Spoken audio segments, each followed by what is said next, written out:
Hi everyone, I'm Antonio, and 10 months ago I stopped freelancing to go all in on indie hacking. This is my diary for November 2024.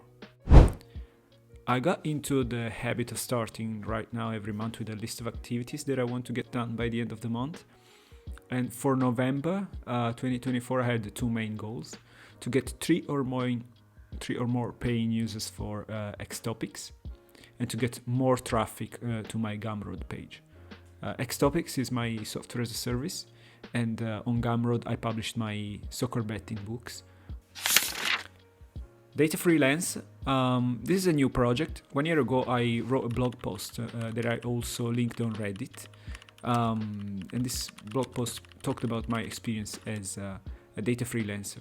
And apparently over the last months, Google decided to index it, and is showing it to everybody that looks for keywords like freelance data scientist and something related. So the result is that to these days, there are a few people, like 5 or 10 people every month that write me DMs either on X or LinkedIn, and they ask me questions about freelancing in the data science business. They usually want to ask me questions about how to start freelancing as a data analyst, what to charge to their clients, how to look for clients, what are the best channels to get leads, and so on and so forth. So over the past 12 months, I replied to almost all of them, but then I thought it's a good idea to collect all these replies into a channel and redirect people directly there so that they can find the replies to their questions. My goal is to publish now 1 article per week on this channel and to grow it to 1,000 plus members. Once I grow it to 1,000 plus members, then I can decide what to do with that. It's probably a good thing to try to monetize that, maybe with Telegram ads, or create partnerships with people that have products that are useful for freelancers in the data science or data engineering. Data Internships is a job board of internships offers for junior data scientists, and this is a project that I created more than 1 year ago now. And this month I saw an article on the High Signal newsletter where Greg Eisenberg has created a website that allows you to place a button on your website with a copy pasting as a JavaScript tag, and this button will allow any people to make an offer to acquire your website. Since I don't have any time right now to work on data internships, I said, why not? Let's implement this. And the button is now live on the website, and I managed to tweak it a bit to show some info that can be interesting for people that can be interested in acquiring the website. The data internships has 2,000, almost 2,000, probably more newsletter subscribers. It's almost completely automated, and as an average, the newsletter has an average 30% open rate in the last few months. Xtopics is my SaaS where I analyze the most popular topics on threads in order to allow people to create more engaging content and reach millions of users. This month I spent most of the time implementing new features that were requested by my current users, with the goal to improve the product and make it more useful for everybody. So I added a bit of color coding for the most popular topics and posts to guide the eye from the analytical dashboard to the most interesting topics. And I added a topic leaderboard to show what are the trending topics on threads. I personally use the product a lot, and it's quite important for me. When I sit on my desk every Sunday with a cup of coffee and I write content for the coming week, I scroll to how did my previous posts perform, what are the most trending topics in the hacking sphere or outside of that, more or less all around what I'm interested in writing. But from what I see from the analytics, not many of my users come back every week. So I think we have a retention problem here, and I should address that as a first priority. My idea is to probably build a weekly automated email that shows personalized statistics to each of my users so that they can click on the email, come back and remember about the product and see what has improved with respect to the last time that they have visited. I also increased the price this month from $15 to $25 for the lifetime deal. This is a pretty steep increase, but I think the model was not sustainable before, and I'm adding more value to the tool, so hopefully people will keep buying. My goal this month is to, well, the previous month was to add 3 more paying users, but since I didn't spend much time on marketing and I spent most of the time on creating new features to improve the experience for the existing users, I failed. I had a few signups, but none of them converted to paid.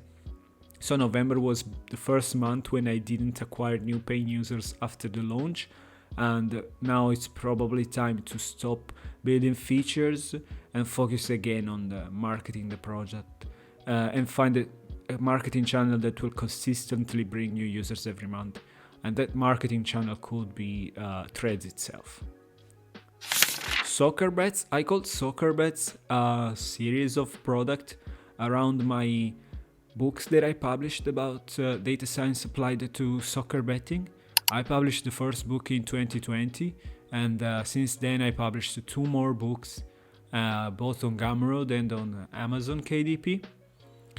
And I also created in March this year a blog where I talk about soccer betting, soccer analytics, and I publish the predictions from my model that I developed over the years.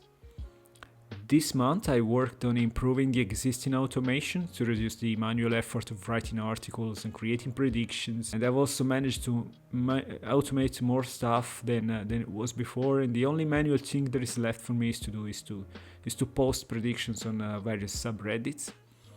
The initial goal with the website was to drive, as I said, traffic to my Gumroad page and acquire more readers for my books, but this doesn't look like it worked because I can only see from the Gumroad analytics 4 users coming from the website, and none of them have bought anything this month. But I think that this is a long-term effort, and I should reevaluate this after a few months of posting. I will keep posting, and since the Telegram channel that I created to support the website has doubled the number of subscribers in 1 month, it went from 10 to 22 subs. It looks like at least on that channel is working. Again, as for the Data Freelance Telegram channel, once I reach probably 100 plus subscribers, I can try to promote more actively my books there. I haven't promoted anything there yet. I just post predictions and analytics articles and links to the blogs for now. Regarding Soccrbets, I've also posted a new video about how to create a soccer betting model on YouTube step by step. So it's a pretty coding heavy video. And in the same period, I went from 5 to 15 subscribers and reached more than 200 views. These are small steps, of course, but I plan to keep pushing a new video every month. Let's look at the cash flow now. This month I made under $64 from book sales on Amazon and $150 more or less from book sales on Gumroad. And my expenses are mostly hosting my website, $15 to host all my websites.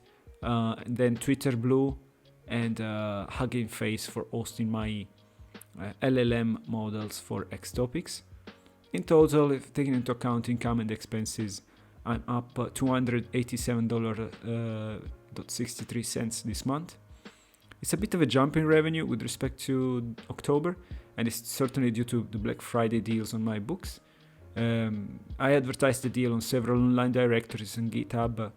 Looking at last year I made $8,000 in November, but I was still freelancing, and it was one of my most successful months as a freelancer and solopreneur. And it shows that things change quite quickly and not always for the better. Especially important now is that tax season is coming in Italy, which means I will have to pay taxes on my 2023 revenue as a freelancer soon. I find myself already looking at some Upwork profiles, Upwork jobs, and various job offers on LinkedIn. Maybe I will have to go back to freelancing part-time. I would like not to go back to a job full-time, but I might not have a choice. Thank you for watching, and see you next month for the December recap.